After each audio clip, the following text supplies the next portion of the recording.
The Last Word with Lawrence O'Donnell starts right now. Hey, Lawrence. Hey, Jen, I usually watch Colbert. I actually record it so I can watch it at whenever I want, but I'm watching it live. I'm going to rush home so I can watch it in the first broadcast. And Weird Al Yankovic is on after me, so you can stay up for that too. All right. Can't wait. Sounds like a great show. It will be. It was a good one. Thanks, Jen. Thanks, Lawrence. Thank you. First, they lie. That's what has happened in the American military after every war crime committed by the American military. First, they lie. Somewhere in the chain of command, they lie. That is what Donald Trump's incompetent Defense Secretary, Pete Hegseth, did when first confronted with the Washington Post breaking news report of a second missile strike on a small boat that had already been destroyed and burst into flames after the first missile strike. The Washington Post reported that the second missile strike killed 2 people clinging to the wreckage, which would be a war crime in a war and is murder outside of war. There is no war in the Caribbean. There is no fog of war there. So Pete Hegseth lied and said that everything in the Washington Post article was, quote, the fake news delivering more fabricated, inflammatory, and derogatory reporting. That was Pete Hegseth's first lie about this story as soon as it came out. Pete Hegseth himself has already turned himself in for lying about that, for telling that lie, since he has changed his story multiple times since he told that lie on Sunday. In Vietnam, the worst American military war crime of the 20th century, was called a resounding success. Those are the words, resounding success, in the first after-action report of what came to be known as the My Lai Massacre, in which American soldiers commanded by Lieutenant William Calley summarily executed 347 people. And first, they lied. But 18 months later, Lieutenant Calley was finally charged with personally murdering 109 civilians. Babies, grandmothers, brothers, sisters, mothers, fathers. When one of the soldiers Lieutenant Calley ordered to murder people refused to do it, Lieutenant Calley took that soldier's rifle and shot them himself. But first they lied. The American military never wanted us to know that story. And when the suspicions built about a possible war crime, the lying didn't stop immediately. The lying does not stop immediately in these cases. But based on the American military's history of lying about war crimes, the American military has earned exactly 0 credibility to any defense or offered about a possible war crime if that defense does not include evidence. And that's for war crimes. What about crimes committed outside of war? Brian Goodman is now a professor of law at NYU who served as a legal counsel in the Pentagon in 2015 and 2016.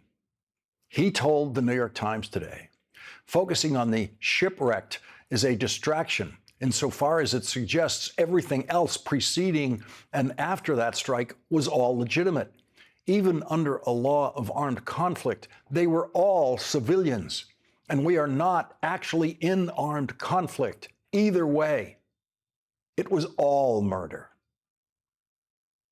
All murder. That is the considered opinion of a legal expert on this matter.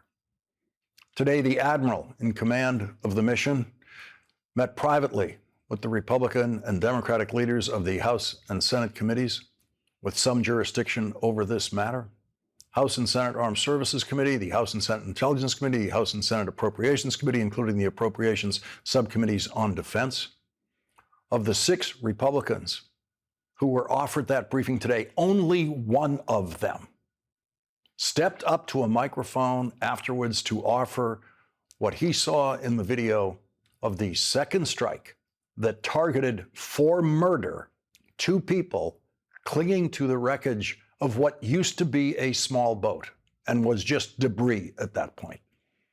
Republican Senator Tom Cotton, the chairman of the Senate Intelligence Committee, believes that the two people clinging to the wreckage, in his view, needed to be killed. I saw two survivors trying to flip a boat loaded with drugs down for the United States, back over, so they could stay in the fight. And potentially, given all the context we heard, of other narco-terrorist boats in the area coming to their aid to recover their cargo and recover those narco-terrorists. And just like you would blow up a boat off of the Somali coast or the Yemeni coast, and you'd come back and strike it again if it still had terrorists and it still had explosives or missiles, Admiral Bradley and Secretary Hegseth did exactly what we would expect them to do. No terrorists were killed in that attack. No other Republican who was briefed today offered a specific defense of what they saw when they were shown the video of the second attack killing those two people clinging to the wreckage. Every Democrat who saw that video of the second missile attack today said they found it deeply disturbing. Tonight, Adam Smith, the top Democrat on the House Armed Services Committee, made it very clear that Pete Hegseth was lying when he claimed that the second strike occurred during what Hegseth called the fog of war. It turns out there was no war and there was no fog. First of all, we need to be clear. There was no fog of war. They had a clear vision of these two people on top of what was left of their capsized boat for quite a while. I think it was somewhere between 45 minutes and an hour after the initial strike. So they could see clearly what was going on. First. Second, I saw Senator Cotton say that the two gentlemen were trying to turn their boat back up, I guess. That is patently ridiculous. That boat wasn't going anywhere. And by the way, that's not the justification that Admiral Bradley even offered. So it's two people sitting on a tiny little portion of a boat sticking out of the water that's capsized. Now, the justification for this was that it was possible that the cocaine was still, I guess, underneath that small portion of the boat that remained, and these two people were not completely disabled. I mean, they were in the middle of an ocean sitting on, a capsized boat. So conceivably, they could, quote, get back into the fight. I mean, that's really, really questionable in those circumstances, but it also underpins the entire problem with this mission.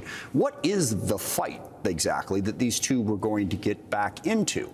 Yes, drugs are a major problem in the U.S., but these people were trafficking cocaine thousands of miles from the U.S. with drugs that may or may not even have been headed to the United States. So, yeah, the video is really troubling. And if people see it, I don't think it's going to be good for Secretary Hegseth or this administration. In the first report of this incident by the Washington Post, Admiral Bradley was as fully implicated in the order to kill those two people as Pete Hegseth was. The Washington Post reported the commander overseeing the operation from Fort Bragg in North Carolina, Admiral Frank M. Mitch Bradley, told people on the secure conference call that the survivors were still legitimate targets because they could theoretically call other traffickers to retrieve them and their cargo, according to two people. He ordered the second strike to fulfill Hegseth's directive that everyone must be killed. If Admiral Bradley told the truth, the whole truth, and nothing but the truth today in his discussions with congressional leaders, which was not under oath, he will be the first military commander suspected of involvement in illegal killing who immediately told the full truth in his very first secret discussions about the incident. The only video we can show you of Admiral Bradley speaking to Congress is from his Senate confirmation hearing. I pledge, and I believe that throughout time we have always worked as an integrated interagency to be able to bring the multiple levers of influence and power that the U.S. needs to achieve its policy objectives. And if confirmed, I would pledge to continue that. If the Republican-controlled committees in the House and Senate conduct real investigations of this incident, Admiral Bradley will face more difficult questions next time he testifies to Congress under oath on television. No matter what evidence comes out in this case, there will be defenders of every missile Donald Trump and Pete Hegseth and Admiral Bradley have fired at every person they have killed on every one of those very small boats. When Seymour Hersh began his investigative reporting on the My Lai massacre in 1969, he found defenders of Lieutenant Calley everywhere. One officer told Seymour Hersh, "He's a good soldier. He followed orders." There was no amount of evidence that could change the minds of Lieutenant Calley's defenders in the American military and outside of the American military. And that's what will happen this time. No matter what we see on that video, there will be people like Tom Cotton telling us that they saw something else.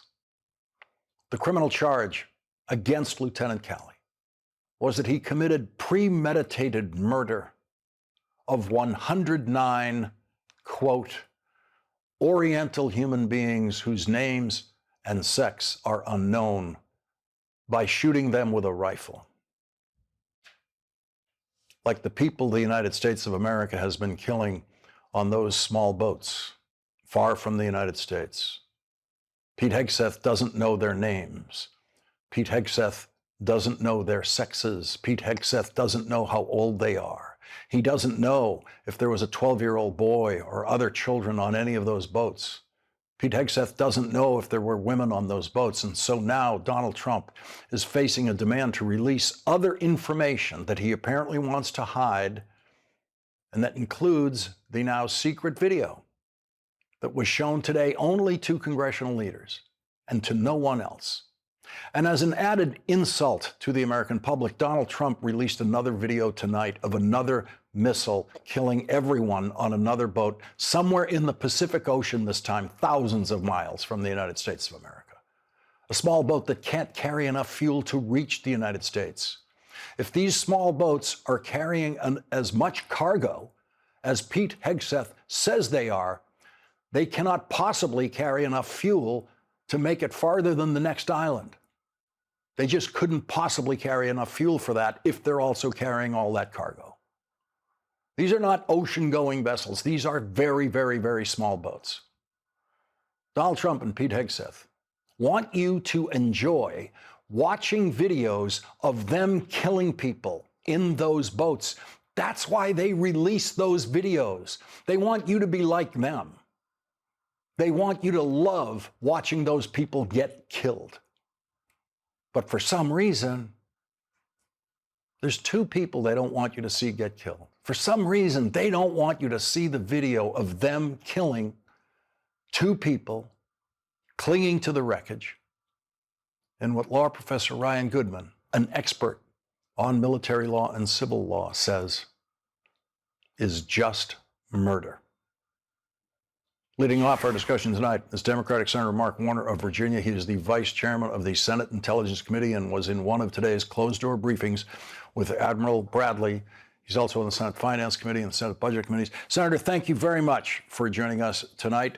We have heard Thank you, Lawrence. A few accounts now of what you all saw on that video today. What could you add to our understanding of what's on that video? Well, Lawrence, what I saw on the video was chilling, disturbing. I have a lot of questions. I've requested documents in terms of the execution order, the issue around the legal opinion and whether it was changed at all, the legal opinion. The legal decision was made late July. The opinion was not issued in writing until 3 days after this strike. We're talking about charges that are beyond serious, implicating potentially war crimes. And I feel an obligation to make sure that I have all the facts first before I render any judgments. I think this video should be seen by at least all of Congress, and frankly, I think all of the country. I believe that the legal opinion that put this together should be shared with the full public. I finally got it shared with all of Congress. And I do believe, one thing I do wholeheartedly agree is we have a pattern from Pete Hegseth that is just not acceptable. from the signal gate to firing of uniformed military officers to his charade at Quantico, where he lectures them on what it means to be a warrior, and then when, as opposed to accepting his responsibility, now appears to be shifting this responsibility to Admiral Bradley. This is an individual who is way beyond his capabilities. He should have been never confirmed. I've called for his firing or dismissal since the spring. Nothing has changed in my estimation of his lack of capability. But the very specific questions that you and others have a right to ask, I'm not going to draw any conclusion, because the ramifications of this are so serious in terms of how our military acts and what level of responsibility they're held to, that I just feel we've got to get all of the data points. But my presentation today, and I had the opportunity, frankly, to do this for more than an hour with no other members in the room. So I got to probe both Admiral Bradley and General Kane, who is the chairman of the Joint Chiefs of Staff, at length and on details. And we got to get this additional information. This is not something that's going to end today, regardless of what colleagues or regardless of what the administration may try to say case closed. This case is not closed by any means. Did you have questions today specifically about that mission and about that attack that Admiral Bradley could not answer? I had questions both on process that I've got to get answers for, but the underlying theory of the case, and you mentioned this earlier in your opening, that obviously these drug cartels are dangerous. We need to stop them. But the idea that they are now being classified as foreign terrorist organizations, similar to Al-Qaeda or ISIS, and that anyone involved, in a sense, their argument is the drugs are the equivalent almost of bombs in terms of previous actions, is I think a legal theory that doesn't pass the smell test. I'm not sure that we can hold General Kane or Admiral Bradley accountable for that underlying legal decision. And I also think there will be evidence, particularly when these two individuals were on the boat, and I obviously, after it had been virtually destroyed, and even in some cases signaling that what some could interpret as efforts to surrender, there is a judgment call there that I've got real questions about in terms of subsequent action. But again, this is so serious in terms of our American military's reputation and how we are viewed both in America and around the world, that I want all the facts. I don't want to race to judgment, but it was a chilling time. So you all saw the same video today. And we hear Senator Cotton saying he thinks they were probably trying to turn over the boat. I know enough about those boats to know there was no boat there. It's impossible for there to be a boat after a missile hits that thing. There's debris left of that boat. Those outboard engines are on fire instantly because they're filled with fuel. The fuel tanks are all burning on fire. Those engines are probably at the bottom of the ocean by the time that second strike occurs. But Senator Cotton says he believes he saw them doing things that merited them being killed. What you seem to be suggesting is what you saw them doing might have been a normal thing that people in distress like that do, some kind of waving or signaling for help. Right. And again, you ask a very appropriate question, and I have a very different judgment than Senator Cotton, but I am not going to reach a full conclusion until I get all the facts. I just think, again, we're talking about the United States military and an action that could have constituted something that is illegal under the rules of law. We have, many thousands of sailors and troops deployed in the region, many of them home ported from my home state in Virginia. And I want more to see this. I want these facts to come out, but I want to be, if I'm being overly cautious, I just think the ramifications are so grave for all involved. I will say this. We have had this pattern from Pete Hegseth where I feel like he has treated our uniformed military with disrespect from the outset when he was casual and not my words, but the Inspector General put troops in harm's way and pilots in harm's way when he put information about the strikes in Yemen out on an unclassified line, frankly, to members of his own family. I think we've seen military leaders, uniformed leaders like the head of the NSA, the head of the Defense Intelligence Agency, I believe fired for political reasons because they didn't reach the conclusion that this administration wanted.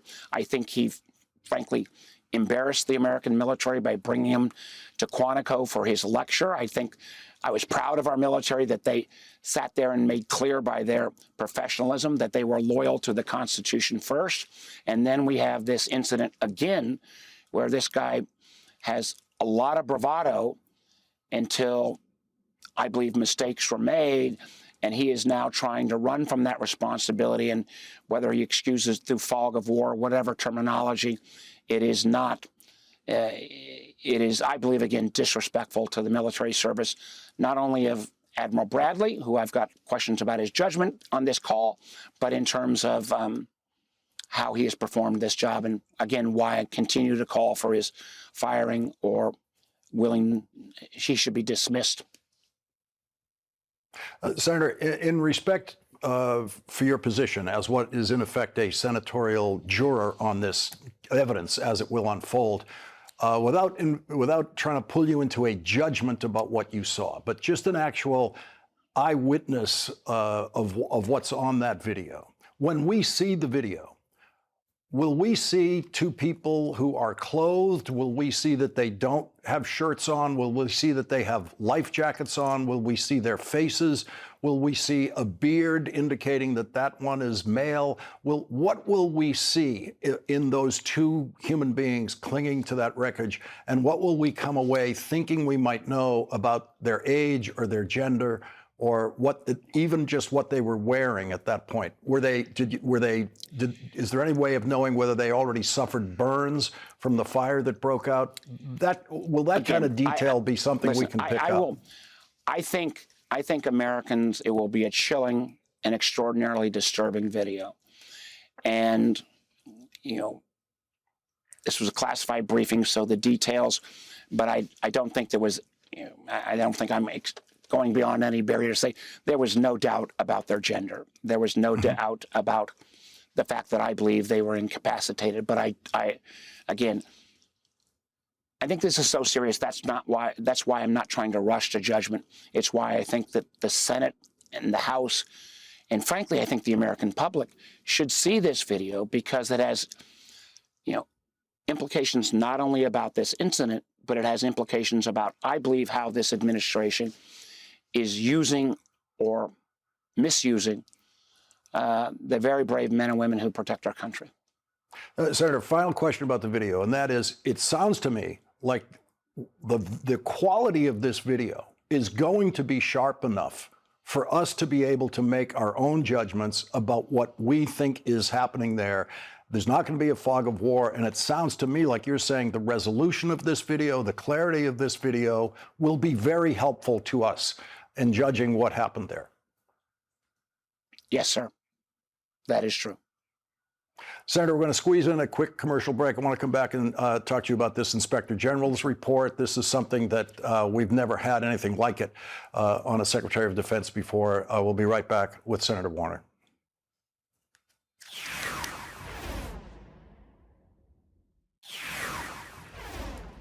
The Vice Chair of the Senate Intelligence Committee, Senator Mark Warner, is back with us. Senator, you have been presented with an Inspector General's report unlike anything in the history of the Inspector General system in the American government. A defense secretary who has endangered military personnel before they engaged in a mission. What is your reaction to this report that we knew at some point would be coming, but to actually be reading the details of it remains shocking? Well, it confirms everything I felt that when this broke, the callous, careless approach they take to classified information. Frankly, they took signals from Donald Trump himself, who has disregarded classifications for years.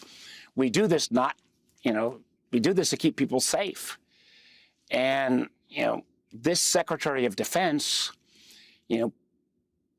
gave this information before the planes bombed, including family members on this, and then magically says that it was clearly classified information. The only reason there's anything classified in this report is because it all came from this classified information about the strike. Then he suddenly claims, a la Trump, that he magically declassified it. He has that ability, but he didn't make any indication of that in the aftermath. He kept continuing to claim that there was nothing classified here. The Inspector General totally contradicted that. And then the Inspector General, reached the conclusion, which is 100% accurate, that he put potentially our troops and our pilots in harm's way.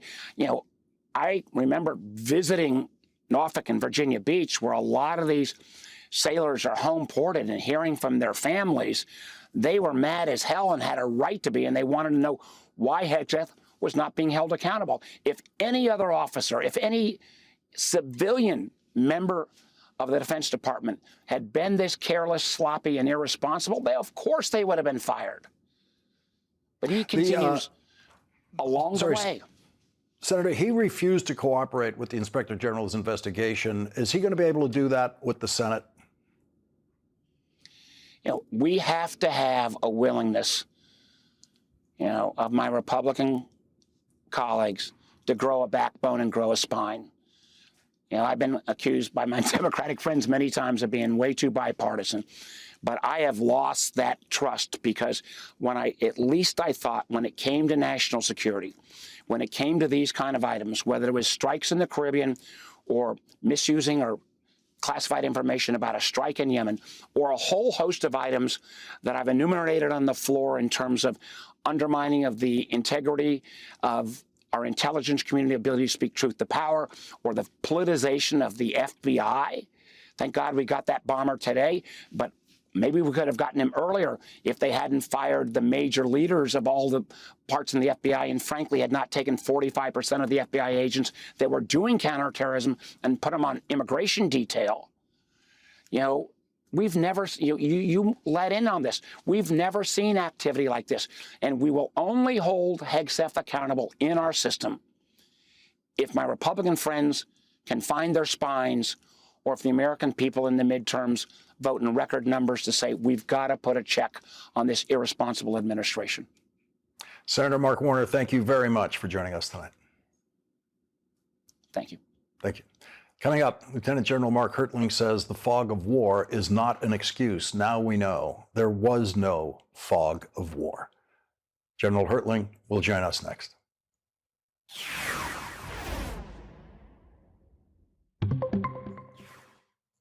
Here's the top Democrat on the House Intelligence Committee, Congressman Jim Himes, speaking after his briefing with Admiral Bradley today and after seeing the video of the second missile attack that Admiral Bradley ordered that killed 2 people clinging to the wreckage of a small boat. It was exceedingly hard to watch. From a legal standpoint, you can say that this is a war. I don't agree with that. It's not a war. If it were a war, it would be authorized by Congress. But even if you stipulate that it's a war, there is an extremely specific prohibition against killing individuals who've been removed from the fight. The French term they use is hors de combat. And there is no question that these individuals were removed from the fight. They were in the last hours of their life, even if we had left them alone because they were floating on a piece of flotsam in the middle of an ocean. And Senator Mark Warner, the vice chair of the Senate Intelligence Committee, just told us on this program, quote, "There was no doubt about the fact that I think they were incapacitated before the missile strike." Joining us now is Lieutenant General Mark Hertling, retired commander of the U.S. Army in Europe.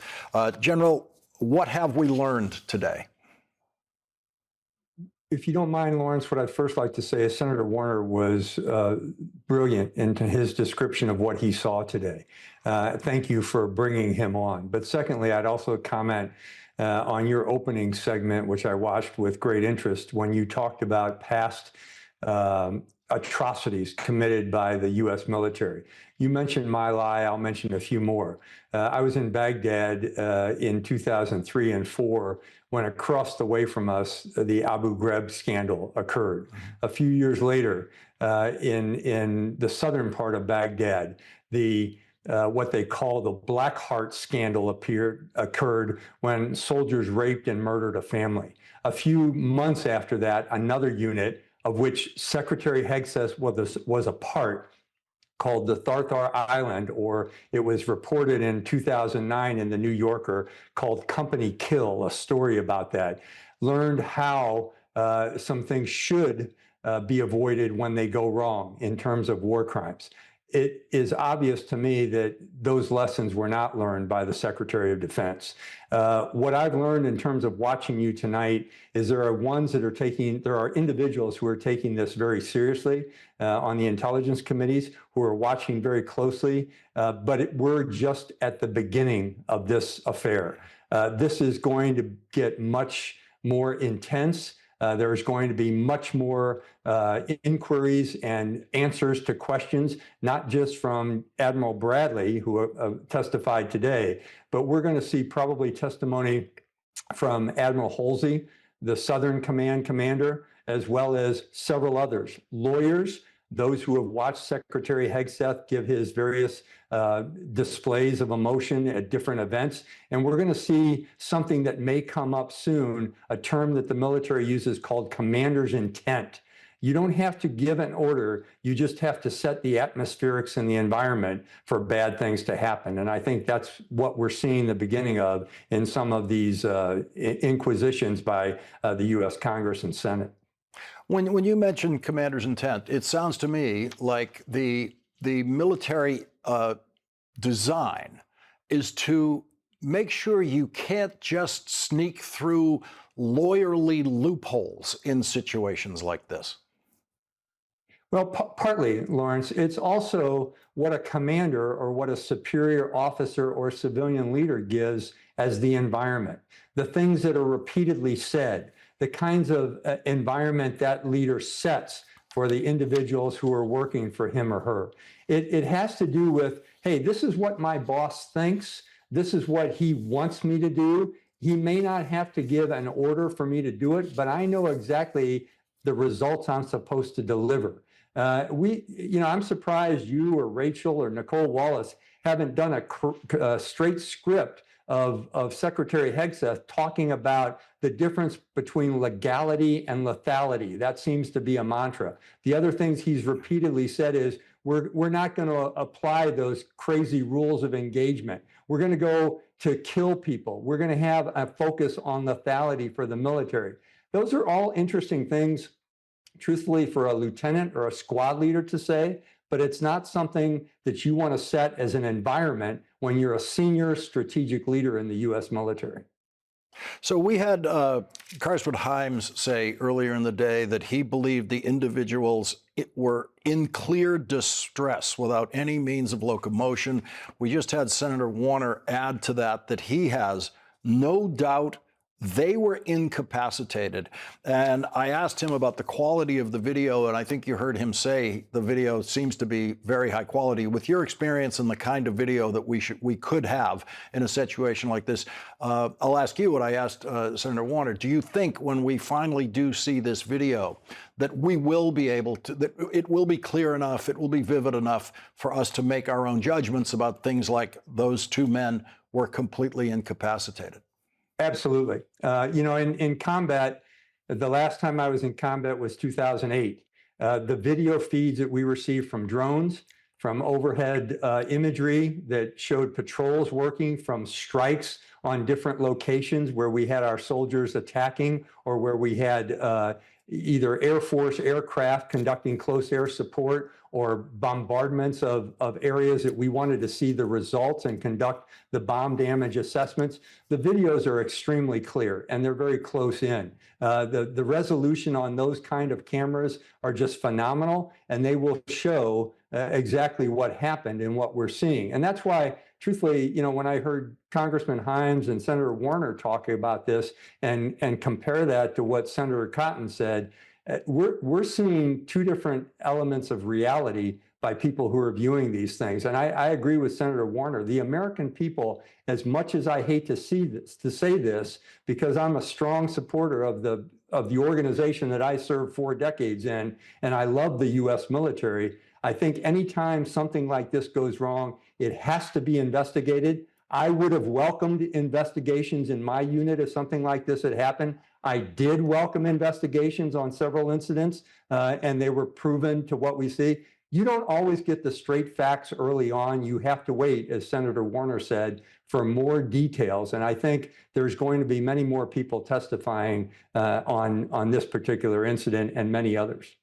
And General, one of the reasons that you and I vividly remember the misdeeds of the American military in situations like this is that they are so rare that you can go decades without hearing anything like it and getting used to the pure professionalism of the American military. These are rare events to be considered this way. Let's listen once more to what Senator Warner said about the condition of the 2 men when that missile, when the order came to kill them. Let's listen to this again. There was no doubt about the fact that I believe they were incapacitated. General, how does that affect our judgment of this story, if that's the case? Well, I want to go back to first what you said, Lawrence, because it's absolutely true. I spent 4 decades in the military, over 38 months in combat, and the number of these kind of incidents I saw, you could count on one hand. But when they happen, you have to stop them immediately, because it not only is illegal and immoral, but it also ruins the reputation of the institution. And we have worked so hard to build the reputation of the United States military since the end of the Vietnam War, and I was a part of that in my early years. We have to say that we have to maintain that reputation and trust in the institution when trust in so many other institutions are waning and bending and breaking. We can't allow that to happen in the U.S. military. We have to stand by our oath to the Constitution and continue to do the right thing. Here's the last thing I'll say on this, Lawrence. You know, we're talking about the legalities that are happening and the sidestepping around. What I would say as a former commander is we have to just look for what right looks like, not doing wrong things, to maintain the morality of the U.S. military and what we represent with the United States of America. General Mark Hertland, thank you very much for joining us tonight. Pleasure, Lawrence. Thank you. Thank you. And coming up, Costco wants their money back. They want your money back from Donald Trump. Costco is now the biggest company to sue Donald Trump to get a refund of the millions of dollars Costco has had to pay in Trump tariffs because, as everyone except Donald Trump knows, only Americans pay the Trump tariffs. That's next with Congressman Brendan Boyle.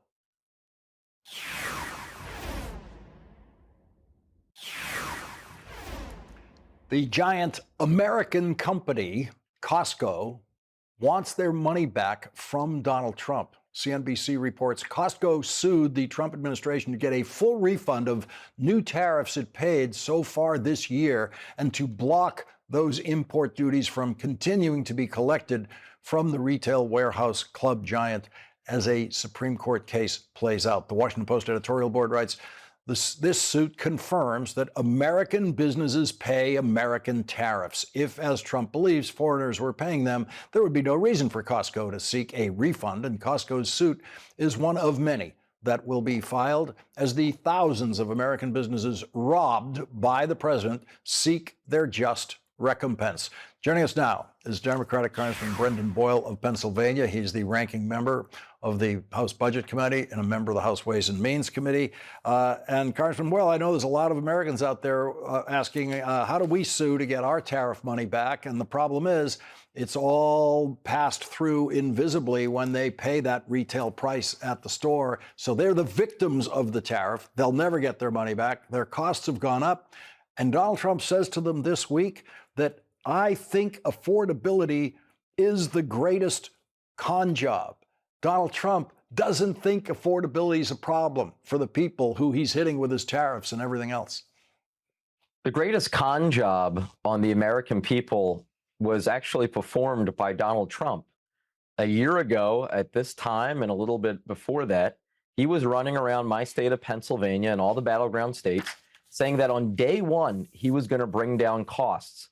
Well, here we are a year later, and in fact, he has only increased costs on the American people. And one of the ways in which he has increased costs is, of course, the Trump national sales tax, because that's what a tariff is. It is a national sales tax on any good that is imported. The American people have now been paying to the tune of hundreds of billions of dollars over the course of this year in increased costs for their goods because of this Trump national sales tax.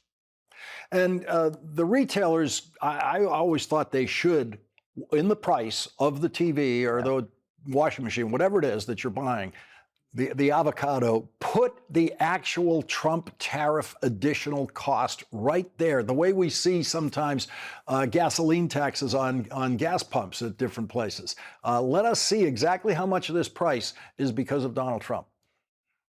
Yeah, that's certainly something I would support. I remember there was even conversation early on in the spring about Amazon doing just this, but that gets back to another point. A lot of these private sector companies are too afraid of this administration either doing something vis-a-vis the Justice Department or using their oversight of the IRS to improperly go after those companies. I wish they would. It would essentially be truth in advertising, so that way consumers can see exactly how much Donald Trump is costing them on each product they buy. Well, it looks like Costco is not afraid of Donald Trump anymore. Congressman Brendan Boyle, I give Costco a lot of credit for doing that. I would love to see others. And make no mistake about it, the Supreme Court is going to rule any day now, perhaps striking down, as they should, Donald Trump's ability to unilaterally impose these essentially national sales taxes on the American people. This is a power that is vested in Congress by the Constitution that this president has illegally usurped. Congressman Brendan Boyle, thank you very much for joining us tonight. Thank you. We'll be right back.